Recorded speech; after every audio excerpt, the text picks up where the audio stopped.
Florida's insurance crisis now includes a growing debate in Congress over the stability of Citizens property insurance. As West 2's Greg Fox explains, the carrier of last resort is being targeted by a Senate investigation, and the head of Citizens is pushing back. Republican Florida Governor Ron DeSantis has been generating headlines for nearly a year since publicly stating twice that he's worried about state-run Citizens property insurance being able to handle claims in the wake of a major hurricane, saying this on February 28th on CNBC. They have taken out hundreds of thousands of policies from this Citizens property insurance, which was created decades ago. It is not solvent, and we can't have millions of people on that. Just this Tuesday, Democratic Rhode Island Senator Sheldon Whitehouse, who chairs the Budget Committee, wrote a letter to the CEO of Citizens, Tim Serio, expressing similar concerns in a letter last November that Citizens might require a federal bailout.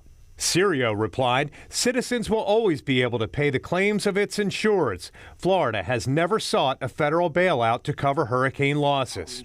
But Senator Whitehouse says Citizens policyholders should be very worried.